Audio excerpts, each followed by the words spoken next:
So we're going to start in tabletop position. If being on the floor with hands and knees is uncomfortable, you can take a blanket and either put it underneath the knees for a little extra cushioning. You can put it underneath the hands for a little extra, or you can always fold up the mat just a little bit, just maybe fold it over for either hands or knees for a little extra padding. I'm just going to put the blanket underneath my knees here, and we'll get started with some breathing here. We're going to move through cat-cow. So hands are underneath the shoulders, fingers spread wide apart, knees are underneath the hips, and you can either tuck the toes just for a little stretch in the feet, or you can keep them flat, whichever is more comfortable. So taking a big inhale, arching the back. And then on the exhale, tucking the tailbone, letting the chin come to the chest. Inhale, finding the arch. And exhale, rounding out the spine. So just keep matching breath with movement here. A few more deep breaths.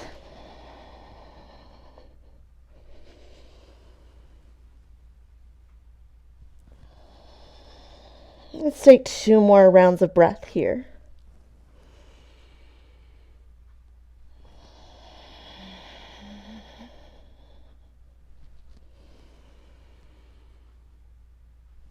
And staying on our hands and knees, we're going to take a little bit of a turn here. So just taking a big inhale, little arch, and on the exhale, looking back over towards the side. Inhale, coming back into center, and exhale, looking over to the side. So let's just alternate sides here. Inhale, looking, and exhale, rounding and turning our head back. Just getting a little bit of a side opening stretch here.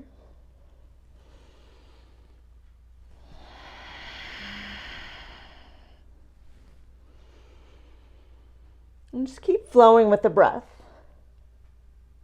Let the breath be the guide in this movement today.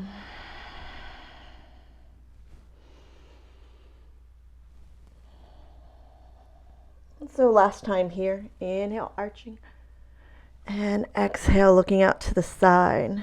Very nice. We're going to take a little bit of a twist here.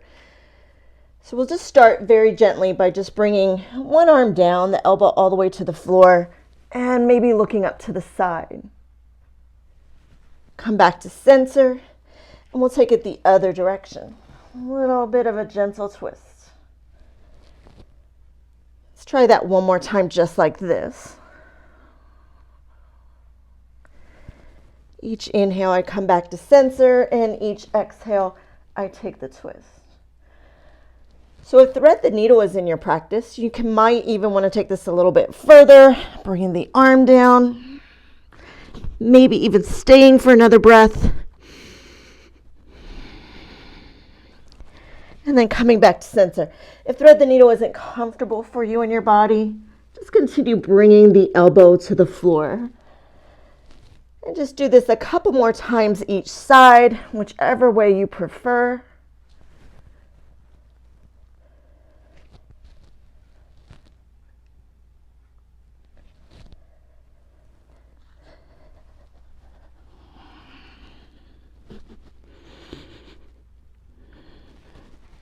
Coming back up into center, and one last time.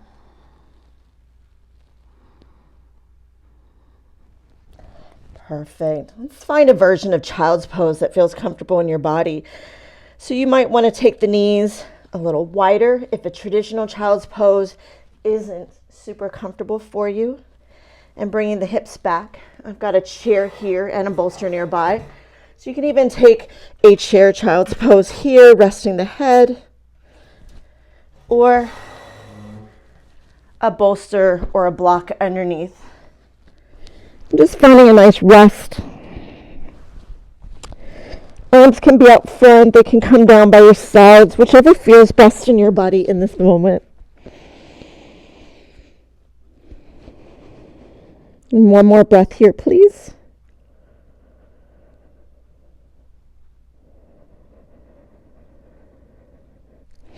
And we'll bring ourselves back up into our tabletop position. Let's tuck the toes if they aren't already. And lift the hips up towards the sky, coming into a down dog. So that you can be up on the toes. It's okay if the heels aren't coming all the way to the floor. And let's pedal out the knees one at a time.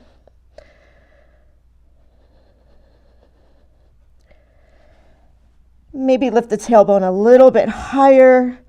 Lower the chest down towards the thighs a little bit deeper. One more breath.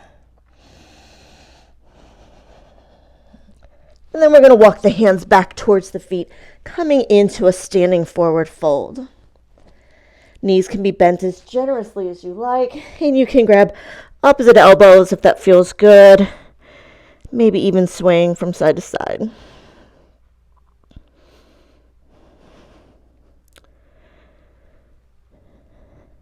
And return back to your standing forward fold. Inhale, lift halfway. And exhale, fold forward. Reverse swan dive. Come all the way back up to standing. Bring the hands together and let them come into heart center. Perfect. Release the arms. Let's take the feet about a little bit further than hips distance apart and just kind of move into this empty coat sleeves. It's just a nice gentle twisting in the back. Let the arms flow. And that when you turn to the side, make sure that you're lifting the heel, the knees coming in, and the same for the other side. This helps to protect the knee joint. All right.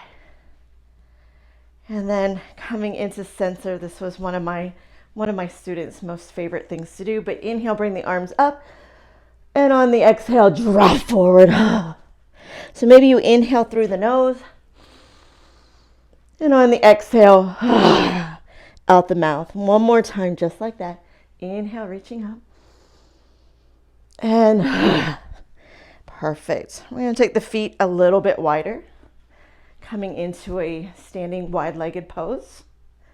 Inhale, reach the arms up. And on the exhale, folding forward. Hands come to either the floor or a block. You can put the block at any height that's comfortable for you, bringing the floor in. Just let the crown of the head draw down towards the floor for a couple more breaths.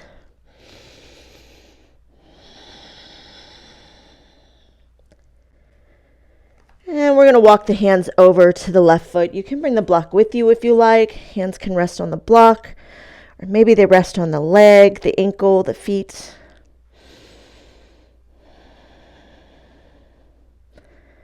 And then we're going to walk the hands back into the center and take them over to the other side.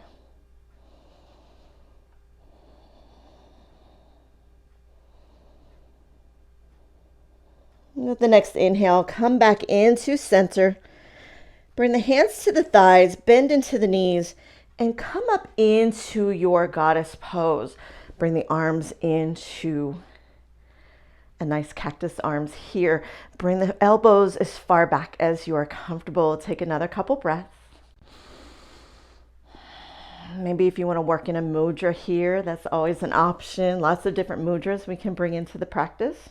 So with the next inhale, lift the arms up, fingertips towards the sky, and exhale, sinking back into goddess. Let's do that again. Inhale, lifting up.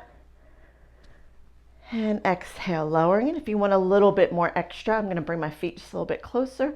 Inhale, you can lift up to the toes. And then exhale, bending deeply.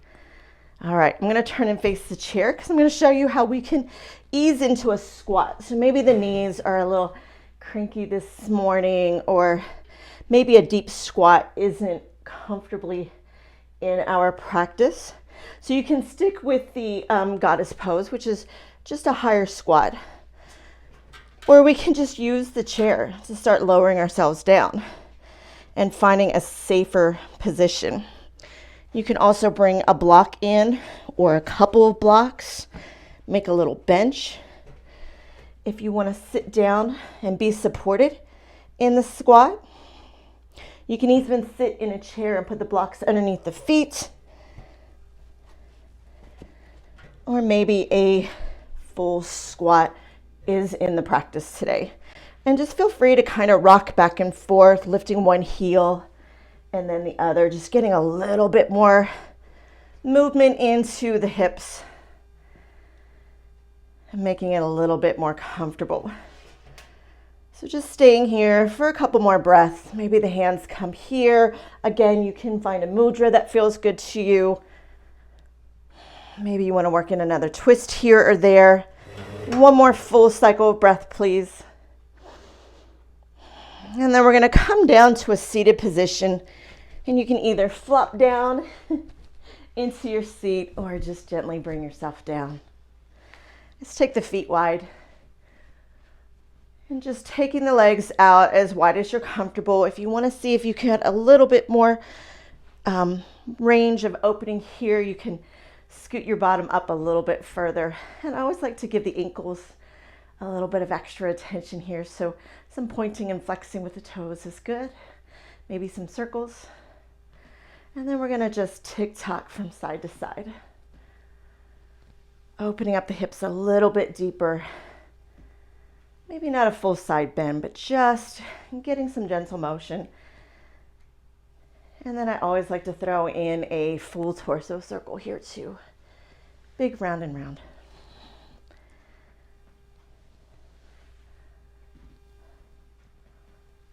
And reverse that direction. And you might even feel the inner thighs releasing a little bit more as we go through. Take a big inhale, nice long spine. And on the exhale, leading with the collarbone, coming forward, finding where you're comfortable, most comfortable for your forward fold. And I always like to take a couple blocks with me. You can use them on your rest stop. You can use them to support your head. And just holding the pose a little bit longer, just a few breaths.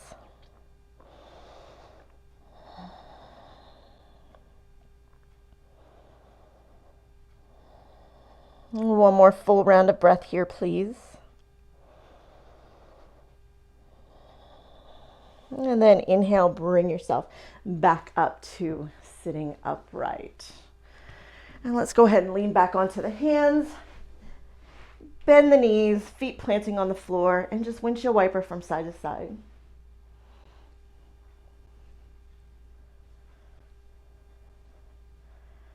Excellent. Let's wrap the arms around the thighs. And we're going to just balance on the tailbone here a little bit. Lift the feet up. You can make some little circles here. And this is a good place to stop.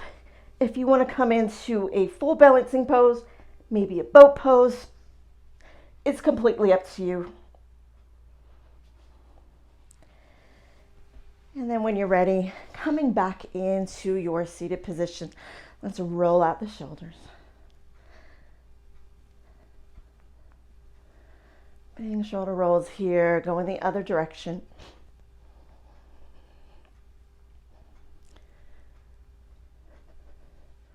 And then draw some circles in the air with the nose. Hearing lots of Rice Krispies. Reverse that direction.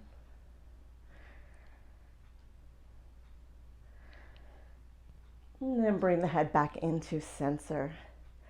So no matter how long your practice is, even if it's 10 minutes, it's always wise just to take a few minutes of rest. So for your shavasana, you can lay all the way down onto your back. You can sit in meditation, but since I've got the chair nearby and handy, we can just bring the feet up onto the chair, hands down by your side, or even a bolster underneath the knees. And just come into a rest. Even if it's just a minute or two, it's very important to make sure that we're taking our final resting pose. So stay in your shavasana as long as you'd like or your schedule allows. And I hope you enjoyed this little yoga snack today. Thank you.